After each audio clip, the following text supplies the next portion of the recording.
This is the Making Waves podcast, sponsored by Ripple Effect. My name is Dave Roetman, and we're here with Sarah Ulmer, a member of NOPE, Neighbors Opposing Prison Expansion. Welcome, Sarah. Hi, Dave. Thank you so much for having me.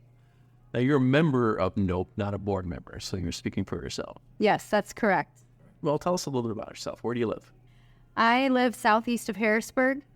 Wonderful, growing, thriving little community full of generational farmers, families, some beautiful new construction acreages out there. And we have just been dealt some pretty big news that a penitentiary is going to be dropped in our laps as a neighbor. Now, I've known you for a few years now, and you moved out to that area to start a family. Absolutely. I have always dreamed of living in the country and having space, peace, quiet, being able to really appreciate what living in the country is all about. You have some chickens and some horses? I have chickens, I have horses, I just have my first cow here, and I have a little girl finally. She's almost two. She's such cute, man. Thank you. What can you tell us about the proposed site for the prison? I wish I was given more information by our state government. Unfortunately, this was, like I said earlier, dropped in our laps, and we found out right when it hit the press about 2 weeks ago. And I think that's probably the biggest issue, well, one of the biggest issues that us neighbors of this proposed penitentiary have, is the lack of respect for all of our lives and how they will be impacted by such a project of massive proportions, with some of South Dakota's finest criminals literally living in our backyard. Well, that's not why we have chosen or would want to choose to live in the country. There was little or no public input before they made this decision. Correct. No signage, no letters, no public hearing, nothing. Yeah, it seems like it's a done deal. I think they're really trying to spin it that way. And personally, after thinking about this for the last couple weeks, it makes sense that this site would have been so, keen for them because it was owned by the South Dakota School of Public Lands, and they were able to do a lot of things under the table as opposed to buying this from another farmer or a person or whatnot. Well, tell us about the land. Sure. Who started it? Why is it in the possession of the School of Public Lands? So, what was it? So A.P. Haug was one of the earliest settlers in Lincoln County and absolutely loved the state of South Dakota. And he farmed it and ended up passing it down to his son Alfred, who farmed it for many, many years. One of the first settlers of South Dakota. Correct. Yep. And Lincoln County.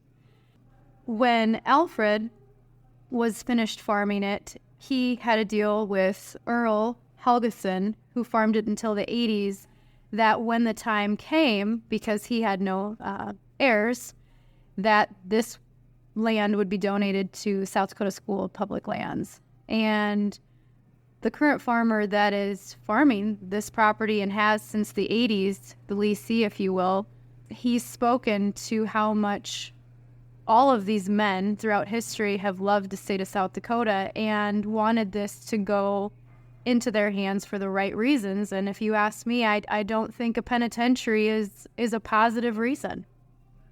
This was a gift to the state. Correct. For the purposes of supporting schools. Absolutely. Absolutely. Let's talk about the people who live in the area. Tell us about the people.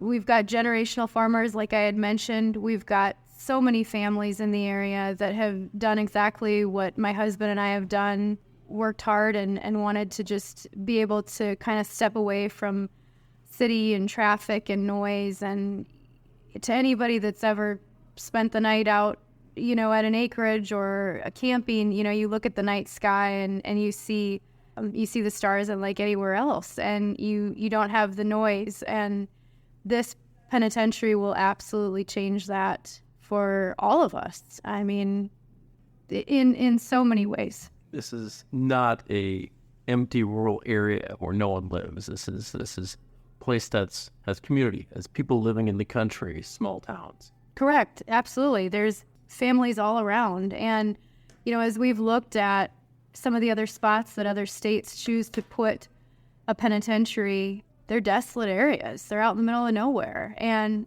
I understand people have the argument of, well, people have to travel for work, the employees of the DOC. And I understand that to some extent, but if you pay your workers well enough, and to my knowledge, I believe penitentiary employees, they're one of the in areas of the industry that travel most for their work.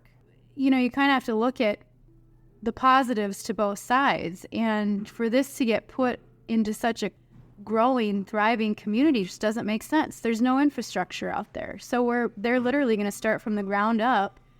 And it doesn't seem like they care who is affected in their path. What can be done? And who can our listeners contact?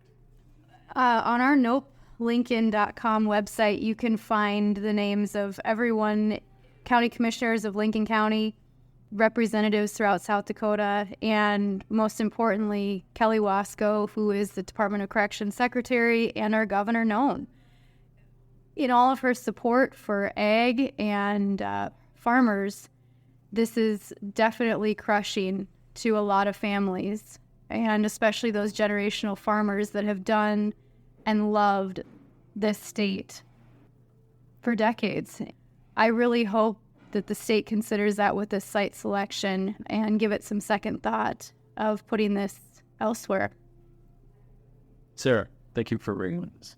Thank you so much.